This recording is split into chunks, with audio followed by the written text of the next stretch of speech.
2023 for the calls 2024. My name is Marko Curavic. I'm the head of the unit Space Research in the Health and Digital Executive Agency, and I'll be leading you through this afternoon's session. Welcome to all the interested parties, potential beneficiaries from the member states and associated countries.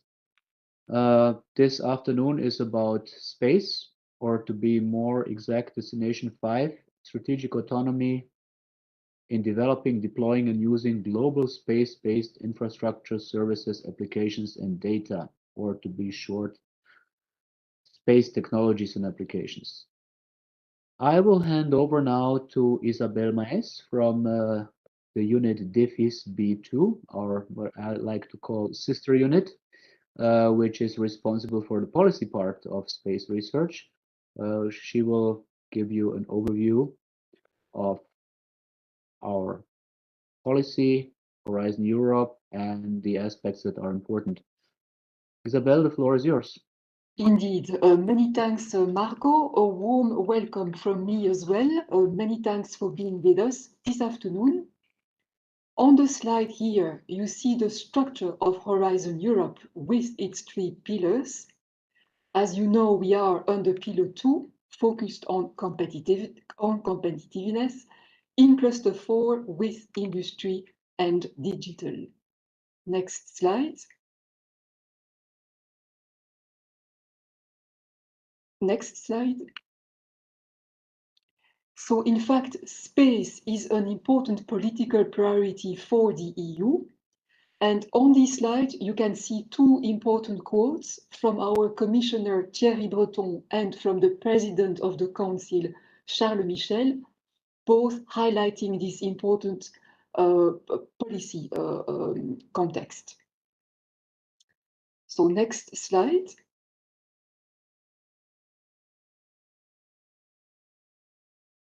So what do we do under Horizon Europe for space research and innovation? We are actually covering quite a wide range of domains, from access to space to the evolution of Copernicus services, opportunities for in-orbit demonstration and validation, etc. And that is all evidenced by our rather rich and large work program. Next slide.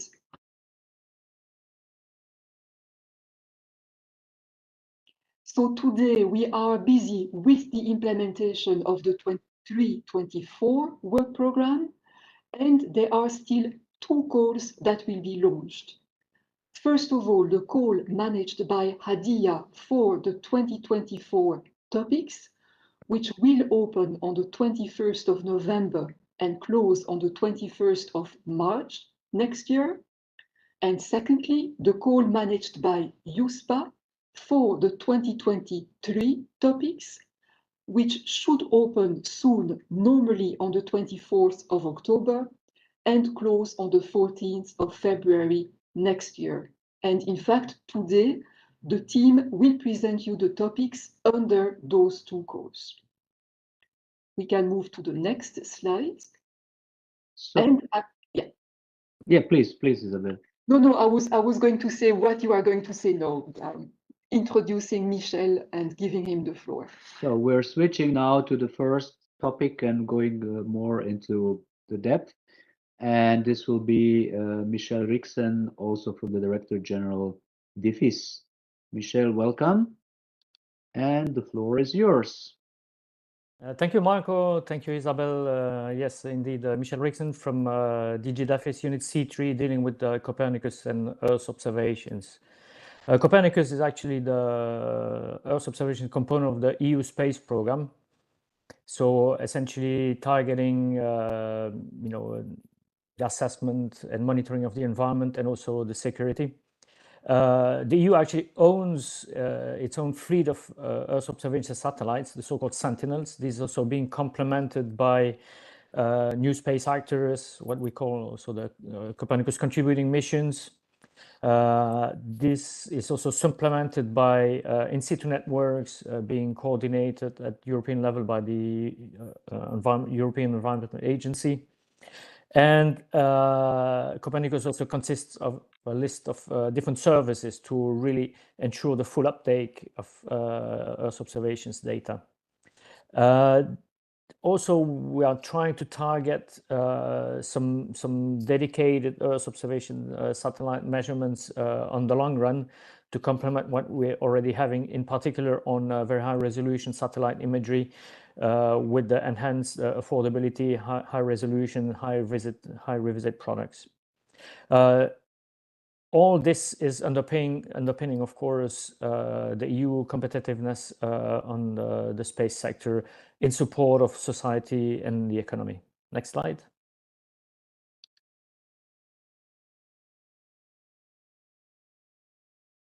So we have currently, if you could go back one slide.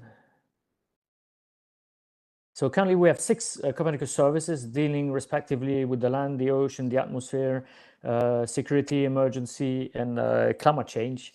The topics that we are going to cover in this presentation concern, on one hand, the land monitoring service, and on the other hand, the security service. Next slide. So also, because of the long lead times in developing and launching satellites, we are also in preparation phase to develop the so-called Sentinel expansion mission to fill in some of the observations gaps that have been identified with the existing monitoring satellites. And so we have here a list of those targeting hyperspectral measurements or microwave radiometry, the CO2M, so Copernicus anthropogenic carbon dioxide monitoring satellites to be launched in 26, and so forth and so forth. So this is in constant evolution, including the uptake downstream by all the services. And you see here also some examples of how Horizon 2020 and then Horizon Europe are supporting the developments of those satellites and their gradual uptake into the services. Next slide. So as I said, we're going to cover here 2 topics, one for the land and water services and one for the Copernicus security service. Next slide. So for the first topic on land and water, what we would like to get out of it is enhance basically the current land monitoring service in terms of supporting the Green Deal, covering emerging user requirements, support some of the EU missions, in particular the climate neutral and smart cities, also to take up some new technology developments. The target here is also to develop efficient and reliable new products, new data fusion, processing and visualization, and also in support of land use planning and hydrological monitoring. And you see here how also the monitoring of land also includes this water aspects.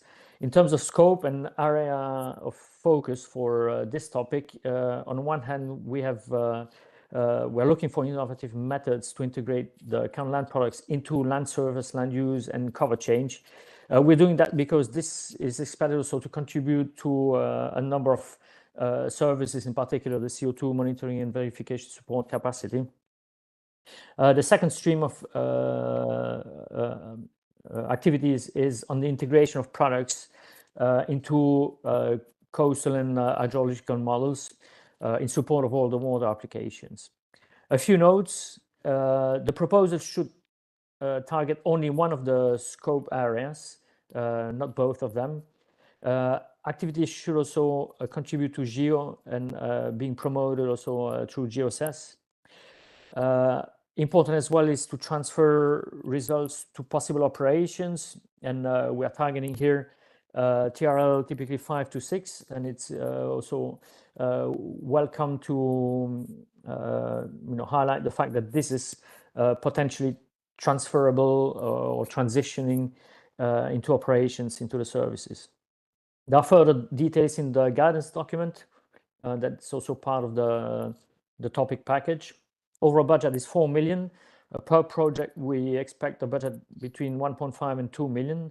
We hope to support 2 to 3 projects. the type of research is research and innovation. Sorry, the type of action is research and innovation action. So TRL 526, financial implementation is through a lump sum, and eligibility is as per Annex B, with a specific note here that the JRC, so the Joint Research Center, is also eligible. Next slide. So now for the Copernicus Security Service, what we are looking for here is to enhance the service in terms of support to policy, support to new user requirements, and also complement and extend the user communities. And that can include in terms of activities, detection capabilities, improved timeliness, handling big data, integration of non-space data such as Internet of Things, and so forth. In terms of scope, on one hand, we're looking for innovative methods and technologies to explore and deal with enlarged data sets, because there is a growing pipeline of data through the Copernicus and other satellites, and it becomes more and more challenging to deal with that wealth of information. And the second stream is on expanding and evolving the scope of the security service itself. A few notes here. Action should be targeting these evolving policy landscape and user requirements, whether that's at European level, regional, or national level. There is a specific document, also part of the topic package, that you can also find online on the Copernicus webpage, the so-called Strategic Research Agenda for Copernicus Security Service Guidelines. Synergies are also expected with the Cluster 3, Civil Security for Society. It's important also to demonstrate the feasibility and cost benefit of what's being proposed, and also provide some proof of concepts, also again targeting TRL 526. Overall budget 8 million. We hope to fund 2 projects, and with the indicative budget of 4 million per project. Again, the type of action is RIA. Implementation through a lump sum, and eligibility for country is basically Annex B with some specifics. It's basically restricted to member states plus Norway and Iceland, and some colleagues from the B2 unit can also provide additional details on these eligibility conditions. I think I will stop here. Thank you, Marco and Isabel. Thank you, Michel. Do we have any questions?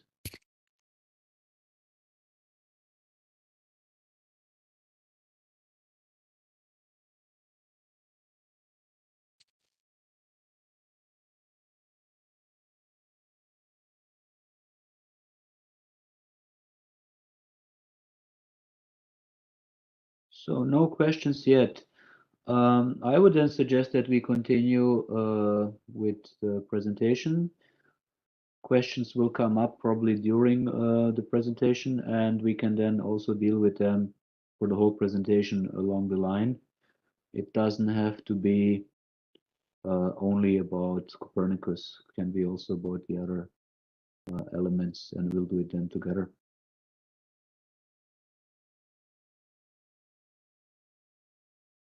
Okay, let's continue then with Frédéric Doms and the quantum.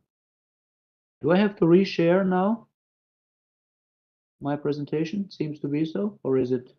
Or if Cindy gets out, mine. You have to. It doesn't show. Okay, so I will go back. Oh. Quantum topic. Here we go.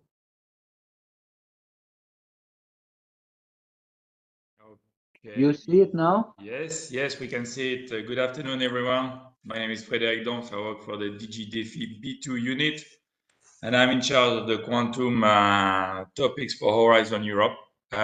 So I have a couple of slides we're going to go through this afternoon. So first of all, quantum is indeed a very important topic. It was judged to be something critical.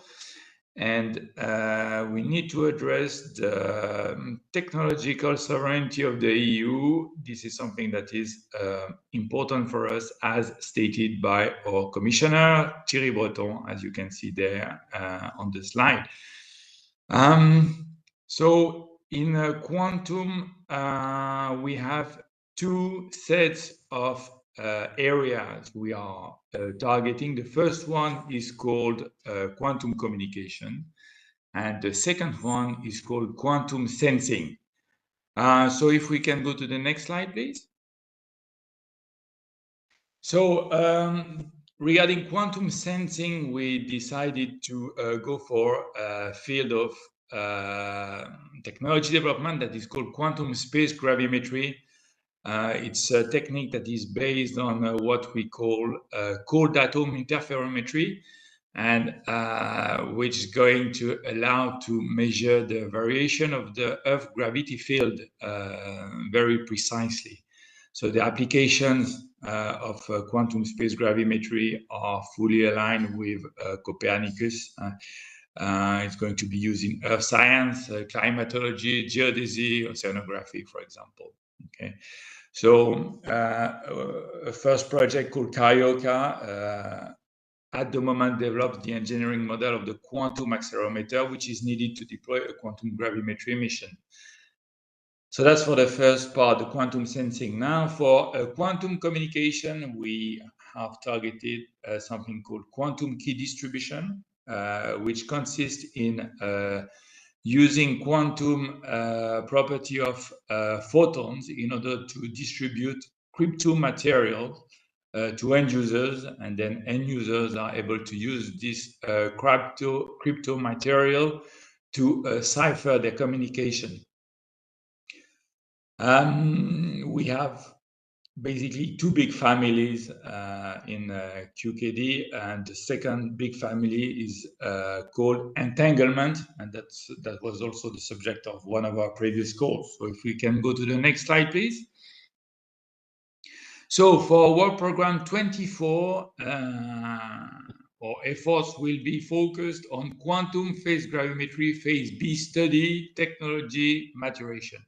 Knowing that in 23 we went through a phase A study for quantum space gravimetry, and we also had a topic in 22 on quantum com. But with this work program 24, our efforts will be dedicated to phase B study of quantum space gravimetry.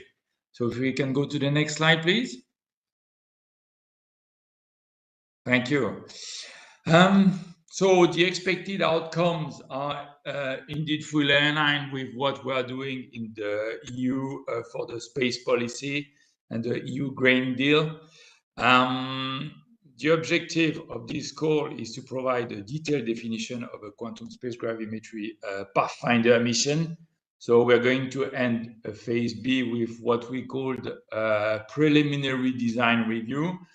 So if you follow the standards we use for space programs, it's fully aligned with the development of space missions. So phase B ends with a preliminary design review, and that's the objective of this call.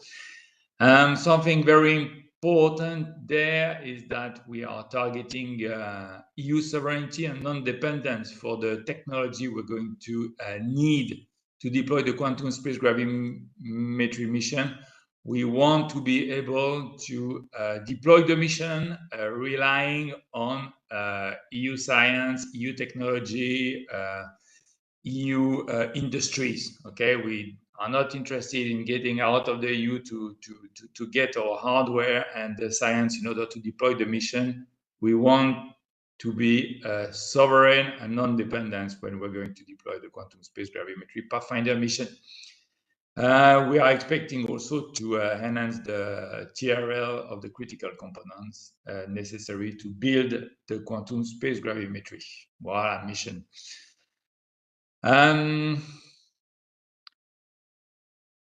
Yes, just to make sure that the broad scope of the Pathfinder mission is covered, we are targeting there both the payload and the satellite platform. We're not only looking at the instrument like in the phase 0, we are looking at both the satellite platform and the space gravimetry payload. So we are interested in covering the whole mission, and in doing that, we will also fund the development of the critical components necessary to deploy the mission. Voilà, so the budget estimate is 14 million. We're going to select one project, and there are the usual country restrictions applicable to this activity. Voilà, this is it. I'll be happy to take any questions.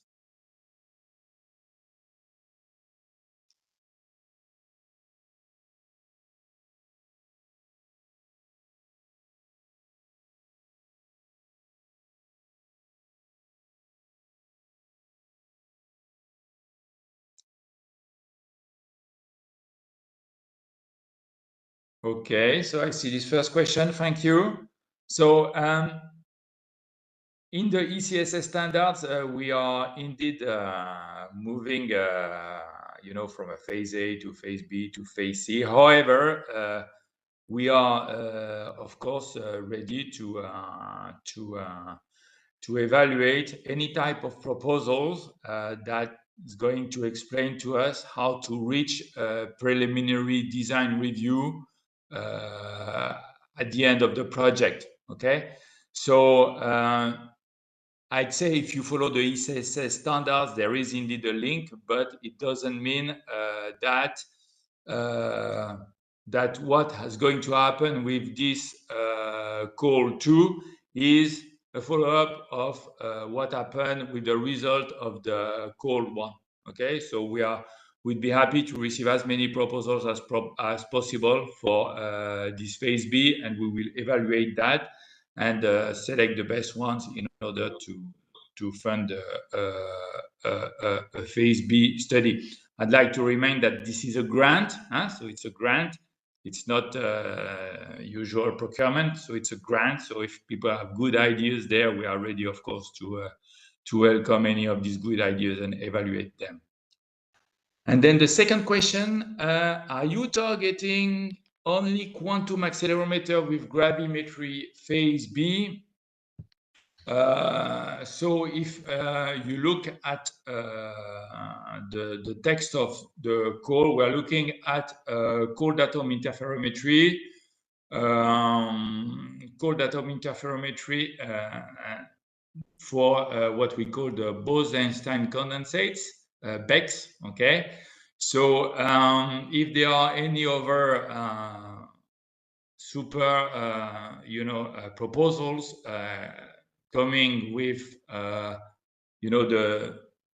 are able to answer the proposals and that would target any other type of technology, we would be ready and happy to evaluate those and see and go through the process of evaluation with those. Okay, what is important there is that proposals, of course, should fully answer the scope of the topic that we have described in the work program. Okay.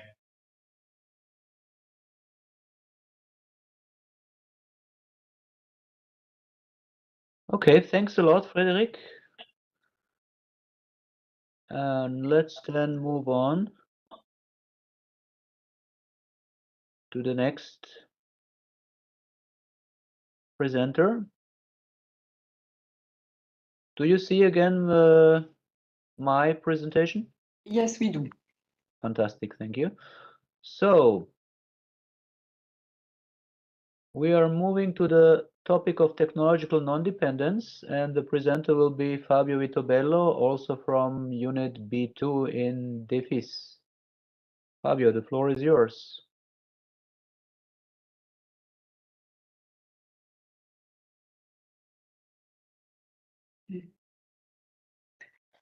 It could be that we have a technical issue because I do not see Fabio in the list of participants, in which case I'm happy to take over and to cover for him. Please, Isabel, do so. Yeah. Exactly. So first of all, a little introduction to the area of technological non-dependence, which we also call critical space technologies, which, as you can imagine, is even more important today in the current geopolitical context. And in that area, our work is based on a joint task force together with ESA and together with the European Defence Agency to identify the most critical technologies that we should focus on. Next slide. Thank you. So here as well, it's an area which we started covering already in the previous research program, and important achievements from that time, including a first radiation-hard FGPA and a GaN technology for low and high voltages, just as an example. Next slide. So in the 2024 call, we have one topic for non-dependence with a budget of 20.1 million for funding more or less 8 projects. Watch out, only entities located in the 27 member states plus Norway and Iceland may participate for obvious security-related reasons. In terms of scope, there are 7 possible technologies, and a proposal should focus on one of those 7. To better understand exactly what we are looking for each of those 7 technologies, we will publish at the latest on the day of the opening of the call, but probably before, a guidance document going into all the necessary details. Next slide, please. Now, given the sensitivity of this topic, it's not only that the participation is restricted to the member states plus Norway plus Iceland, but there are also some other extra requirements, mainly 3 of them, which I will explain.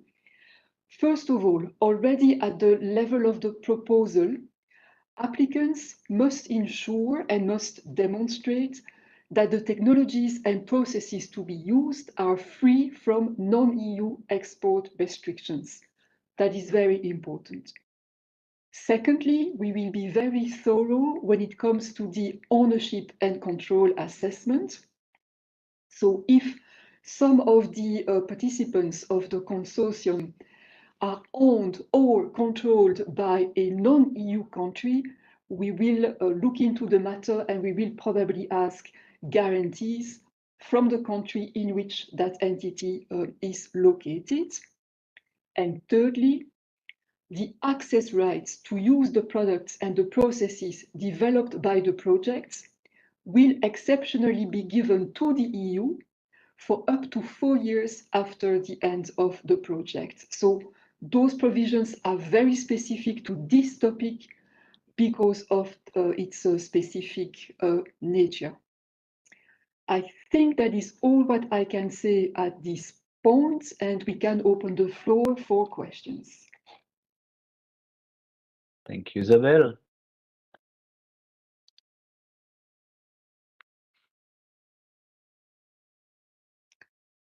Okay, so many thanks for your question. Unfortunately, no, it is not possible to combine topics. Really, one project should focus on one of the 7 technologies. That's how we set up this topic. The second question, I will need to, the second question, I will need to look into that and come back to you because I'm not directly in charge of this topic, and the question, what types of missions can the discrete power devices be applied to? I do not know myself. I need to check, and we will post the answer in the Q&A. Next question are about the target TRLs. Well, we always say that those are indicative TRLs. If there is a good or valid reason for deviating, it is possible, as long as the proposal addresses that point and explains why it aims for a different TRL. So it is possible, but it needs to be explained. The next question. Connection with Copernicus and other space programs, how much involvement do you suppose? I am not sure that I understand the question. There is not necessarily, I mean, it's about the technology. Of course, then the technology is used indeed in our various programs, EU space program, of which Copernicus is one component, but there is not a specific requirement about it. So I invite you to really read the complete text of the topic, and most probably it will clarify this question. Next question, do all technology need to be space grade already? I do not think so, but this will also be clarified in the guidance document that we will publish, going more in depth in all of those 7 technologies. Well, maybe to add, if the TRL is quite high, difficult to have a high TRL and not be space ready. Indeed. For high TRLs, you're right. That makes sense. Yeah.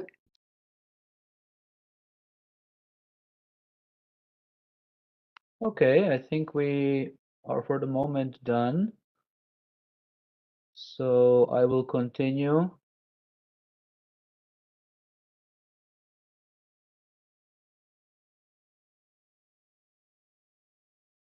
Do you see the presentation? I will continue with the EUSPA call. Hello, I hope you can hear me, and most Yes. probably you can see me as well. Vasilis, welcome. The floor is yours. Hello, thank you very much. My name is Vasilis Kalogiris. I'm a Space Downstream Research and Innovation Officer. I will be presenting you today the next topics of the EUSPA call. We are concentrating in 3 basic space program components: the EGNSS part, Galileo and EGNOS, the Earth observation part, Copernicus, and we also have one called GovSatCom. The activities are transversally in the majority in all the market segments that we have. We have 17 market segments. What you see in the slides are, I would say, some priority innovative applications. We mentioned agriculture, security and emergency, digital innovation, climate change, and health. Some of these priorities you would have found already in the previous call that we had specifically, and we start working on, but we would like to advance downstream applications on the field. And some of these topics that I will be presenting, of course, are based on different kind of priorities. Some of them are programmatic priorities, some are service-oriented priorities, and some are, I would say, coming from the market segment itself to stimulate development in the downstream applications of different market segment. Next slide, please. I think we can jump directly. These are the 2 examples of projects. Okay, focusing mostly on the left, the project SARA, on the search and rescue and surveillance, using the high accuracy provided by Galileo, and on the right, project ARCOS, which exploits AI in different feeds and capabilities of Galileo and Copernicus to monitor the Arctic. Just providing here as examples. Let's go to the topics, please. So as you will see, our portfolio building activity now is focusing on 2 topics, 41, 42 for EGNSS, 2 topics, 43 and 46, primarily on Copernicus, and topic 61 on GovSatCom. The first one, EGNSS, transition towards a green, smart, and more secure post-pandemic society. The next slide, please. We will look now into the specific of these topics. This is an innovation action.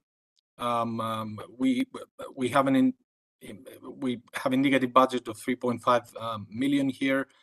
Expected outcomes will look into synergies. Of course, this is a EGNSS primarily topic, but you will see that the notion that we put in every topic, by the way, of our call is the exploitation a little bit of the synergies. Of course, here we primarily talk about EGNSS applications, but we would like to see also downstream applications which use other EU space program components, since the topic is, I would say, also quite broad. So one of the expected outcomes is if we can have also solutions that exploit the synergies. We're looking, this was a topic which was obviously impacted by the, I would say, societal challenges during the pandemic. So we would like to see solutions that improve quality of life in European societies, in European cities, looking for energetically efficient communities, environmental friendly, looking at carbon efficiency, and so on. And of course, a large part of it is based and should exploit the digitalization of services, digitalization of processes inside the society, business processes as well. So this is an innovation action. Next slide, please. As regards the scope, I think I mentioned the majority of the points. I would like to focus here a little bit, draw your attention to the fact that, of course, being an EGNSS oriented topic, we would like, of course, to see utilization, exploitation of Galileo differentiators. Some of them are mentioned in the call. Focusing on quality of life in the city, in the cities. I mentioned that there are some examples of renewable energy efficient cities. Also, the notion of communication, meaning in a post-pandemic society, allowing more resilient even systems and communications. Some of the market segments that are mentioned here in the slide, but also in the work program, you will notice insurance. So allowing the development of solutions for the insurance sector, finance, healthcare, of course, healthcare applications, and applications also dealing specifically on the healthcare part, monitoring, for example, pandemics, etc. Next slide, please.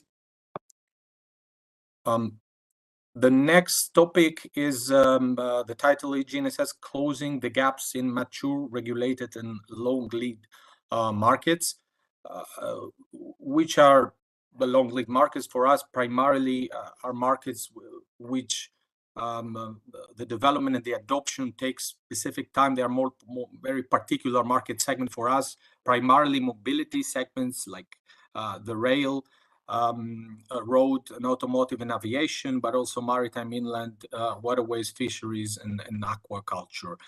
This is an innovation action looking into bringing to the market. That means also most of the time there will be work. We expect to see work packages and work also oriented towards certification and standardization schemes for these markets.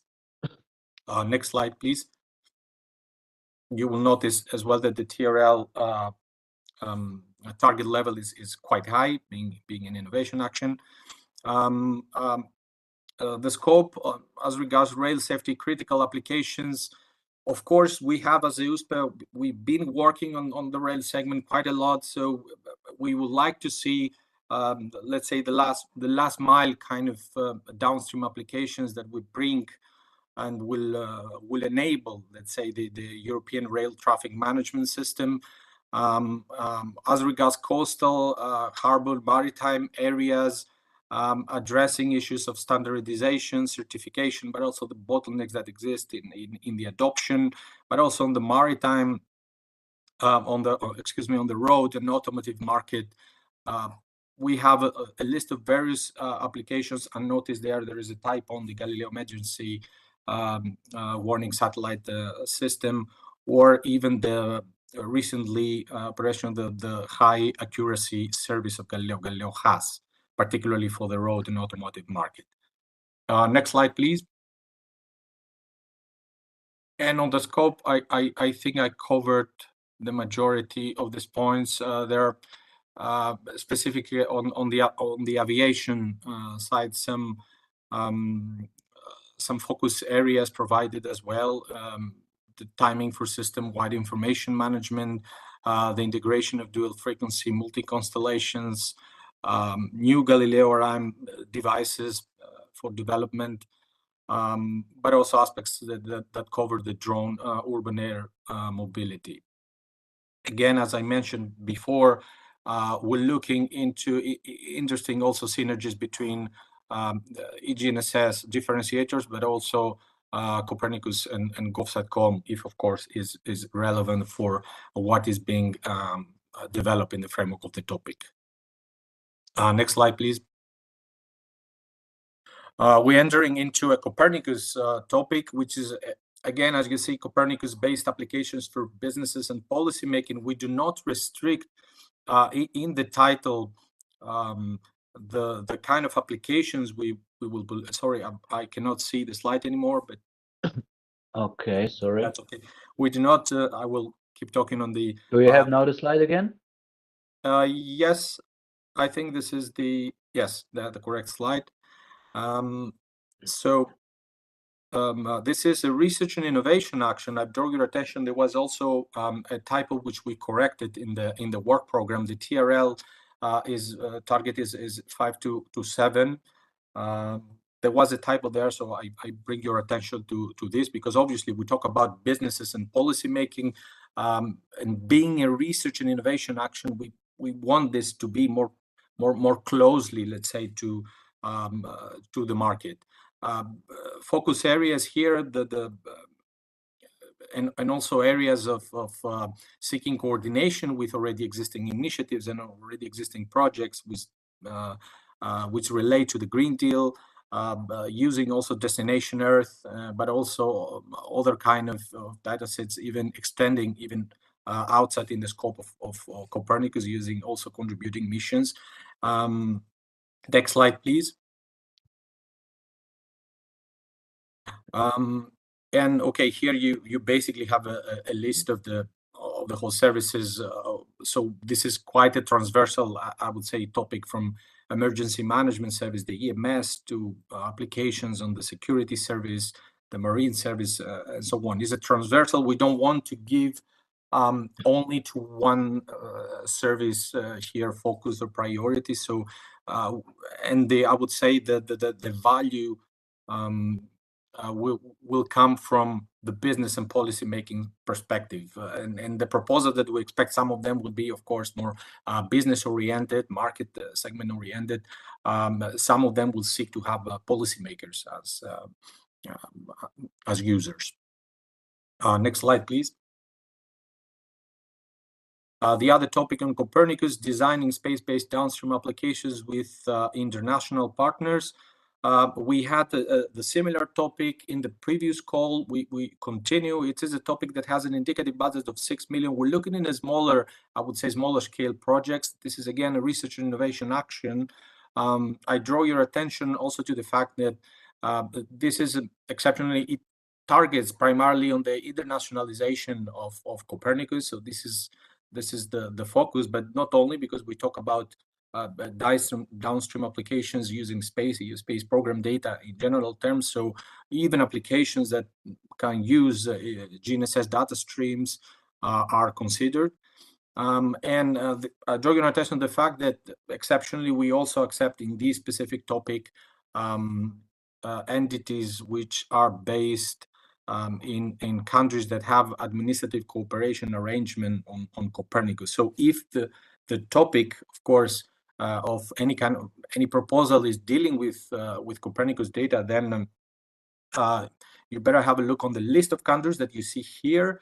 But also because usually arrangements and these cooperation arrangements are quite, I would say, dynamic. It's good that you can have also a look on the Copernicus website for recent cooperation arrangements that might have been signed. So more countries are little by little being added there.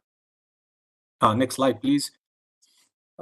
Yes, here the scope I mentioned. I mentioned already. We're looking on creating, since it is a research and innovation action, but we look also into creating, supporting the adoption of Copernicus for these countries internationally, but also building, let's say, the basis for business sustainable business partnerships between companies in Europe with companies outside. Yeah, I would pass to the next, and the next topic is the EU GovSatcom for a safer and more secure EU. This is a continuation of development. We started as EUSPA also being involved in Entrusted, where we had the definition of user requirements. We will start 4 projects on GovSatcom this year. So we would like to go deeper into the development of GovSatcom in a more operational, I would say, perspective. This is why this is now an innovation action. On the eligibility, I know that at least one public entity must participate as member of the consortium. You will see the last line there written. And it's important that this entity is good if it's a public entity that is an end user, for example. We have here a specific eligibility requirement. Indicative budget 10 million. We're looking into applications on the user segment perspective that will use GovSatcom, that will demonstrate, GovSatcom terminals, and we have included some indicative, next slide please, families of use cases that you see, for example, here, and we say that in these areas particularly we encourage disaster response or emergency services for enable license for civil protection. We're looking into utilization of GovSatcom on rail traffic management, but also on the humanitarian aid, because it's a governmental SATCOM, but also other kind of first responders and actors in the humanitarian aid domain would be very interested to hear from telemedicine for humanitarian aid specifically. So these are, it doesn't necessarily mean that we only look in these areas, but we encourage applications in this priority, I would say, areas. And I think this is the last slide. With this, I'll pass you the floor back. So if there are any questions, let's go to them.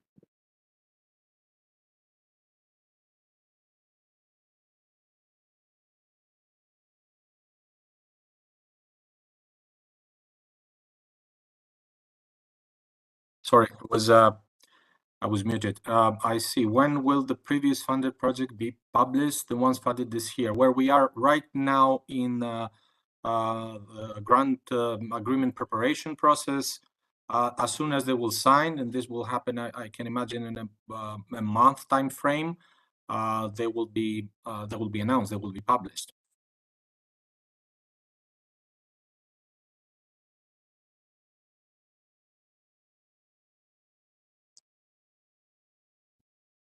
So it seems that we don't have any other questions. Up.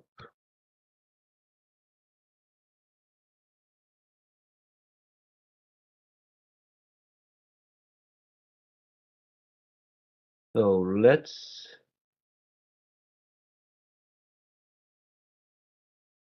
we have now finished the overview of all. We have now more questions. Let's continue then with the questions before we wrap up.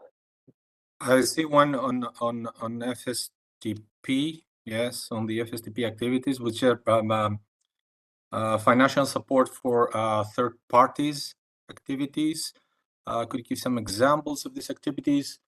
Not that I can recall specifically, but it could include, for example, I just give some examples now, remembering previous projects, maybe activities which involve, for example, partners that will perform training or awareness raising activities in their countries. This is the first example that comes in my mind. What is the funding for profit organization being put if the exposed cost of personnel is 100? What is the percentage of funding and co-funding? I think if I understand correctly the question, relates to the percentage relates to the type of action. I think this is what is being asked here. If this is a research and innovation action, the exposed cost of personnel is 100. You could have be covered up to 100% profit organization. While in the case of innovation action, this percentage is at 70% in Horizon Europe. I think this is what is being asked, if I'm not wrong. Maybe to just clarify, it does not matter whether it's a for-profit or not for-profit organization in this context. Indeed. Because profit is not allowed.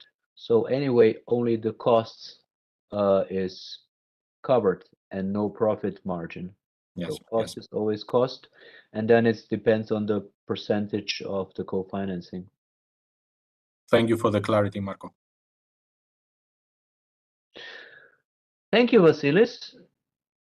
So let's then go back to a few final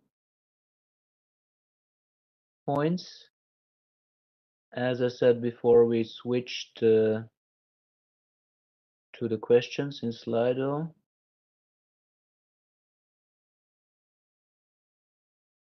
So I think we are back to the presentation in a second. Do you see it? Are we there? We do. Okay, fine. So let's forget that besides Horizon Europe, there are other funding opportunities that you could and should explore, depending on the character of your endeavor, so to say, and also on the content. Yeah. So although ESA is not part of the EU family, so to say, we are quite closely in some areas cooperating with ESA, the European Space Agency. And there are a number of actions that are, let's say, complementary to what we are doing, and or therefore might also be actions where you could apply for funding. Here we have here two links that give you access to the tenders and to see how they look like and what are the requirements. Then we have the European Innovation Council under Pillar 3, which offers opportunities that are non-sectoral, but space is also eligible, and sometimes sectoral. And there is the EIC 2023 work program that you can look up. Important about the EIC is that this is clearly something that should be close to the market, that is about starting a business, growing a business, ramping up an activity. So it is farther from basic research and closer to the market. Cassini are opportunities for startups and SMEs, so really for small businesses that want to venture out into space. And then for in-orbit demonstration and in-orbit validation, which is quite advanced again, but more in the area of technological proof of technologies or even maybe components that work. There are also the IOD, IOV opportunities which are there, also from DG DEFIS or parent DG. Last but not least, the very general broad Invest EU Guarantees Fund, which is a fund which supports all kinds of businesses, is also open to you when you're looking for financing a business venture. So if it does not work out in Horizon Europe, there are all those other opportunities. Or if it works out in Horizon Europe and you're looking for a complementary follow-on in parallel or other type of financing, again, look at these opportunities. They might give you additional complementary possibilities. If it comes to working concretely on the projects, on the call, on questions around the call and anything that follows after publication, please come to us, because we are implementing the calls and we are evaluating and later on managing the projects or managing the grant agreements, to be correct. And there's our website. There's the general mail address, the functional mailbox for the inquiries. You can follow us on Twitter and LinkedIn to get a better insight. And now we are going to specific, unless there are some questions. We are going to two specific presentations, which I will switch also the sharing. One is from Renata Campiello about the security scrutiny, and the other one is by Christos Ampatsis about the ownership and control assessment. Those are key for all of you who, at the end of the day, will apply to make sure that your project proposal is as well as possible tailored to the needs, and that you don't reduce your chances by having a problem in terms of not fulfilling those basic requirements, which are security and OCA. So I am switching to another PowerPoint. Let me just give me just a second, please.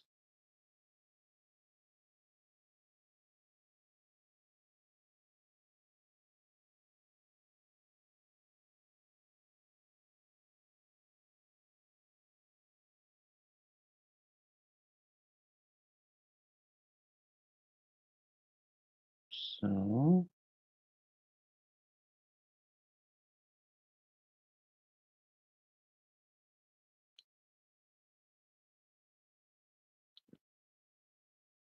let's see, no, this is not the right one.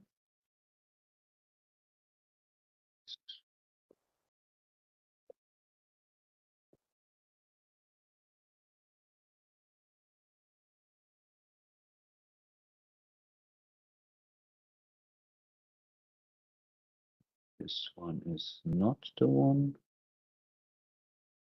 Okay.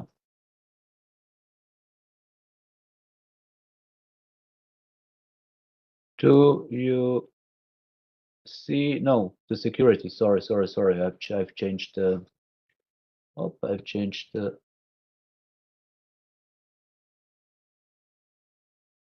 Here we go.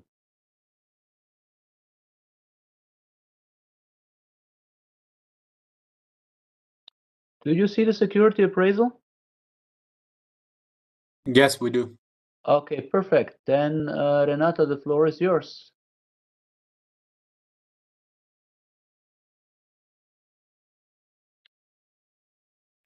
Today the important topic of research security, and I will explain to you about the security appraisal. Must speak much louder, Renata. Much louder. Oh, Perfect. No, it's better. Much better now, yeah. okay. Can you move on to the next one, perhaps? Here we go. Oops, that was too fast. Too fast. And the next one is okay as well. Okay. So one before, I think there it is. So the security appraisal, it's regulated by Article 20 of Horizon Europe regulation. And in one way or the other, all proposals are assessed regarding their security. And in this presentation, I'm going to show you how. Okay, next one. First, I'll explain what we understood by security. The security appraisal aims at assessing potential misuse of research with criminal, including terrorism intent. In the end of this presentation, there is a list of reference materials, including a guidance note about misuse of research, where you can find more details. And the next slide, please. Oops, why is this so fast? Somehow. Here we go. There we go. Yes, you're spoiling, giving. No, the point is somehow that my computer is now hyper responsive. Here, okay. Well, that's it. So this is the security self-assessment part A. It is for all applicants of all clusters, the first step and the mandatory step. For the majority of the applicants, however, this is the only step in the application procedure. So regarding security scrutiny. So please pay special attention to it, and again, refer to the guidance materials on how to fill up those the security self-assessment table. Next. Next one, yes. I don't know what is the matter with my mouse. It is. Let's go. I click once and it jumps. So in the self-assessment table, we will have to reply to questions, the ones showing on the slide, regarding the potential misuse of your research. And if your project works with UCI, either creating or using older already established UCI, so EU classified information, you need to disclose it in the self-assessment table. Again, I make reference to the guidance note, the one that you can see on the screen, but is also listed in the end of this presentation for a better understanding of how to fill up the table, but also what misuse is considered. The next one, please.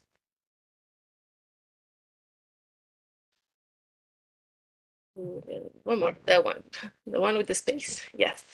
So for in cluster 4, only one topic is called flagged. So only for the proposals coming from this topic, the second part of this self-assessment is necessary and mandatory, which is the Copernicus for Society call. The next slide, please.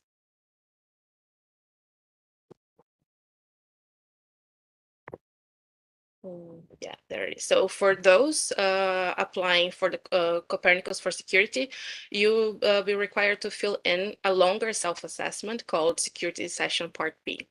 It's likely that you use UCI or sensitive information for security reasons in this project. So there is a space to list it, explain it, and especially show how your risk mitigation measures are elaborated. Please, once more, we have a reference of the guidance explaining in more details how to fill it up. The next one. This is just to give an idea of how it looks like on the table. You have on this longer assessment that is required only for those coming from Copernicus for Security. The next one. And this is how you can find the document that you have to download, fill it up, and upload in your application. So what happens next? All proposals that are selected in the scientific evaluation are security assessed, as I said in the beginning, one way or the other. For all topics of cluster 4, except for Copernicus for Security, this assessment will be done based on the self-assessment you submitted, so the first table I showed, and the evaluation will be done by the project officer in charge of your proposal. This will decide if your project or your proposal at this point will go to the security scrutiny or not, which is the next phase. However, if your proposal is coming from Copernicus for Security, all selected projects will go to the security scrutiny. And what is the security scrutiny is a next step of assessment in which the Commission, together with national security experts, will decide about the security risks on the proposal. And they will propose recommendations on how to mitigate those risks. Next one, please.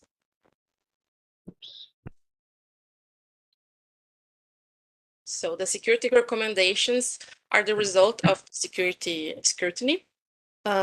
They are mandatory to the project. So once the proposal is chosen and will become a project, the security recommendations will be mandatory and they will be part of the grant agreement. So they will be a contractual obligation to the project. The possible results of the security scrutiny are no security concerns and therefore no recommendations, security recommendations with or without the classification of information, or lastly, that the proposal is too sensitive to be funded.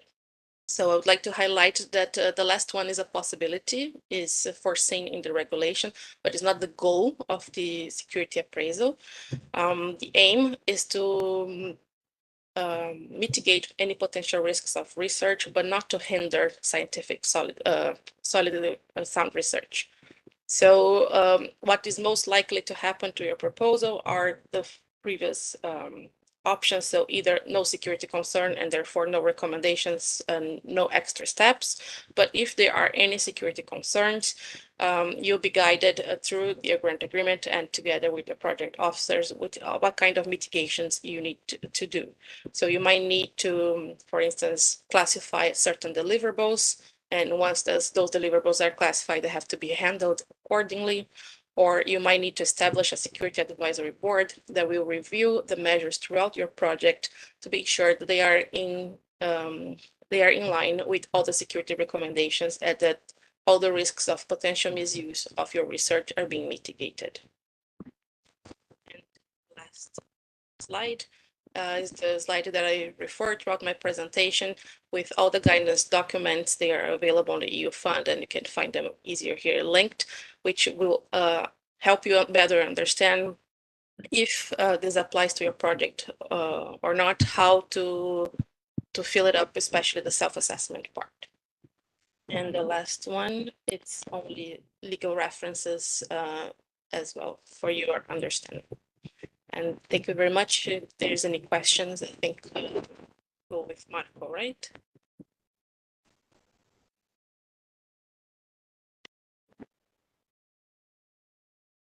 Before questions come up, I would just like to add that from an operational point of view of Hadea, who has been managing all the grant agreements, I can only warmly advise you to carefully carry this out and self-declare in case there is a security issue, because the worst thing that can happen to a project is that in the middle of the project, the security issue pops up, and then we have to find a way to solve this. In the worst case, there is no way to solve it, then one would have even to terminate the project, which would be a shame. In a less difficult case, but still difficult enough, we would have to find all kinds of workaround agreements or arrangements, which at the end might slow down the project, which in high tech, where technology advances really fast, might mean that the project, by the time the issue is solved, is not anymore competitive. So take this seriously and do the declaration as well as you can, because if not, it might have serious consequences. Mm-hmm. Yes, putting details and explaining, especially if you have any mitigation measures foreseen, and also disclosing all your deliverables, the ones that you intend to have either classified or restricted for sensitive for security reasons as well. But as Marco said, please do not take this lightly. That's why we put together all those guidance materials informing you how and where to get the correct information you need to submit on those documents. Thank you, Renata. You're welcome. For this piece of information that we needed. And I'm switching to the last presenter, a member of my own unit, Christos Ampatsis, who is the head of sector for space tech, and who will be giving you an introduction into the ownership and control assessment. I think the presentation is on. Do you see it? Not yet. Good, Christos, go. It's not yet on the screen. Now? No? No, not yet. Okay, wait. Then I have to go. Okay, it's coming up. Now it's coming up. Yeah, this is the first slide, so we can stay here, Marco. Thank you. Okay, good. Good afternoon, everybody. So I will give a very short presentation on the ownership control assessment and how this project is run, how this process is run. The check for the ownership and control of the entities that participate to our program comes for all the topics where in fact there is a participation restriction. So we have seen several topics before presented by my colleagues where indeed the participation is restricted to, for instance, in the example you see on the screen, on specific member states and other countries as well. So this is clearly written in the work program. Now, for all those topics, there's a second paragraph, which is what you see on this screen here, where it is also said that in fact, entities established in an eligible country, but which are directly or indirectly controlled by a non-eligible country, may not participate in the action. That's the default, unless it can be demonstrated, and then we go to the condition, by means of guarantees provided by their eligible country of establishment, that their participation would not negatively impact the union's interests. And you see here the items of strategic, assets, interest, autonomy, or security, which is also how the introduction came from my colleagues in DigiDefis. And in that case, when we go for guarantees, and I will be a bit more explicit about that later, we will be looking for measures put in place to ensure that indeed the interests of the union are not affected. Next slide.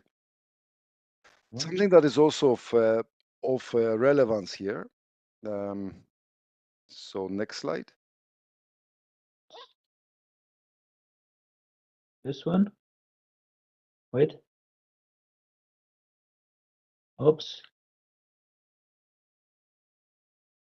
Yeah, this is the one. This one, the model grant agreement. Yes, indeed.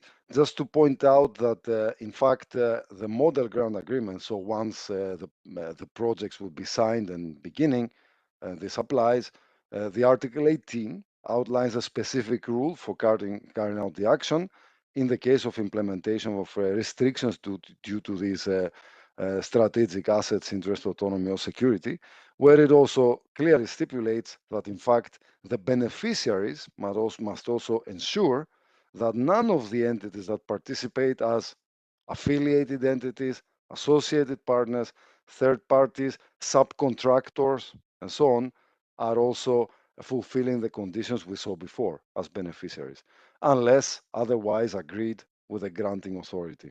So very relevant here would also be the obligation of the beneficiaries to ensure that these conditions for no control from non-eligible countries would hold also for their affiliates, associated partners, or even subcontractors and third parties, okay, unless otherwise agreed with the granting authority. Let's go to the next slide. There's a guidance document in place. It's available on the portal, of course, which outlines how the process is going. And in fact, everything you would need to know, and all the information in this presentation is, in fact, stemming from there. Let's go to the next slide. One word about the submission. So at the submission, there is a template. It's the ownership and control declaration. In fact, it is downloadable and uploaded in a single file assembled by the coordinator for all the participants directly in the portal submission system. Now, all participants must fill out the form. Only exception is entities that are validated as public bodies by the Commission's Central Validation Service. So there must be an existing validation of a certain entity as a public body in order to be exempted from this obligation to fill out this ownership control self-declaration. Okay. Now, obviously, as we saw before, unless differently specified in the core conditions, and this is not the case for our program, this is obviously not obligatory for subcontractors, for instance.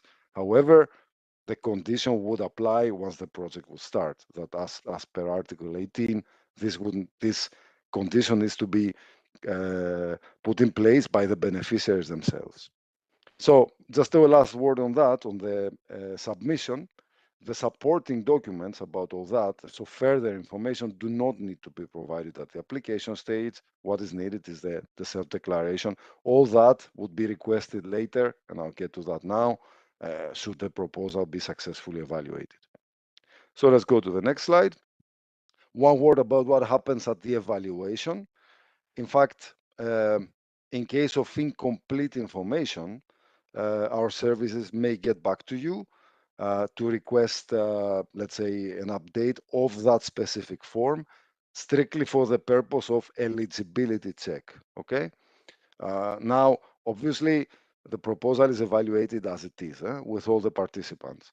In fact, from what we saw before, all the discussion related to possible control identified measures is taking place at the grant preparation should the proposal be successfully evaluated. And that's we're going to see that in detail in the next slide. So, in fact, typically, an assessment is triggered by our services for the proposals that enter grant preparation, okay? So an assessment is triggered by our services, performed by the central validation services of the Commission. Documents are requested to be uploaded to the PIC account on the portal. And indeed, the additional documentation, evidence, several further questions and documents may be requested about the status, okay? And there is on the portal an information about exactly how this, let's say, exchange with the central validation services is to take place. The assessment is typically triggered for all the entities. Now, there are some ways this can be avoided only if it is confirmed that there is no change since the previous self-assessment, and obviously it depends on how recent that was. Let's go to the next slide. In fact, what happens whenever there are no issues of control identified after our assessment via the validation services? Let's call the entity cleared, okay, the beneficiary, so no further action. The beneficiary obviously may participate as foreseen. However, whenever there are possible issues identified, as we saw in the legal text before from the work program, the condition is that unless, so is the unless part, that in fact there are guarantees that will be provided where that prove, that demonstrate that the participation of this entity would not negatively impact the union's strategic assets, interests, autonomy, or security. And there is a template. In fact, the template is the second part of the self-declaration, is the same document that focuses on the measures put in place by the beneficiary to guarantee indeed that what we saw before, that their participation would not negatively impact the union's interests. Okay, so let's go to the next slide. In fact, what happens then? These guarantees, they come to us, to the AC services for our assessment, okay? And they are assessed during this grant preparation. In fact, it is happening now for the proposals that are now from the 2023 call under grant preparation. Now, if the entity is already, if a beneficiary is already signaling control from a third country in their self-declaration, you are also strongly advised to prepare the guarantee, already part of your proposal, just to save the ping pong time later on. Of course, this would only be discussed if the proposal is evaluated successfully. Now, just the last point here, what happens next? So the AC services are assessing your guarantee, where you lay down the measures to guarantee that indeed the participation of this beneficiary would not impact the union's interests. Now, what happens then is that the Commission, after assessing the guarantee, will then contact the national authorities for seeking their approval, the confirmation that it is okay to have this beneficiary participate into the project. And this takes usually 30 days. This is the Horizon Euro procedure, which is what we're discussing here. The procedure is slightly different for other programs that also are affected by, that also apply the ownership and control assessment. Okay, so let's go to the next slide, which is in fact the last one, just to say that, of course, as you can understand, this is a process that can be lengthy. We're talking about the part during the grant preparation. It can be complex.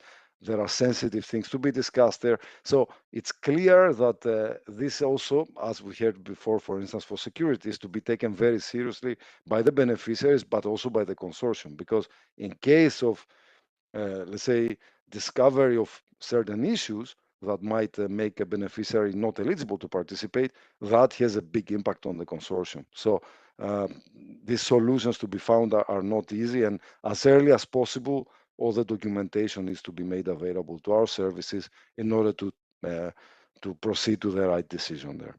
Thank you very much.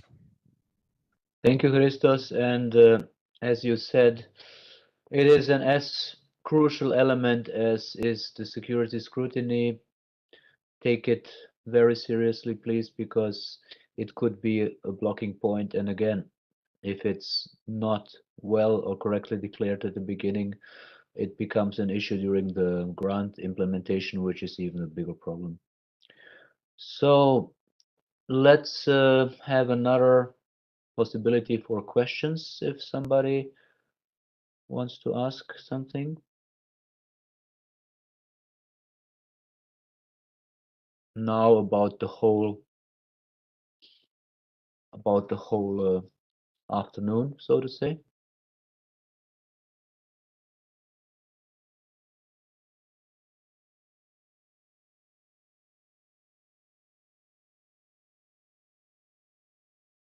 No? Let's wait a little bit, maybe.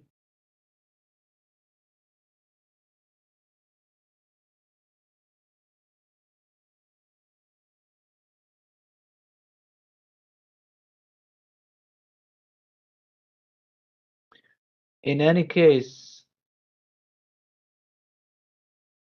we are at your disposal also after this presentation. You have seen in the main document the address of the functional mailbox of Hadea.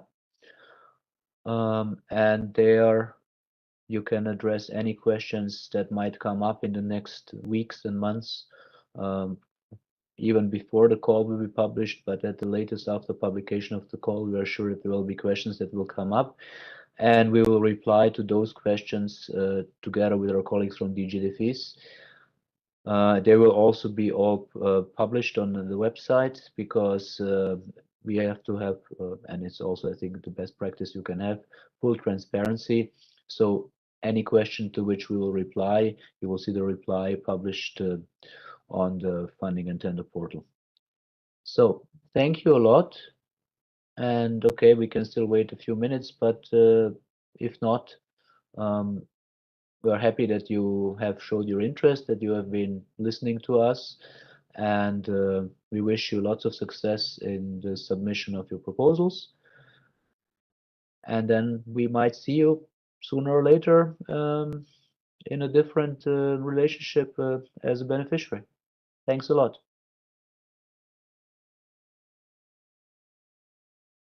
Many thanks indeed.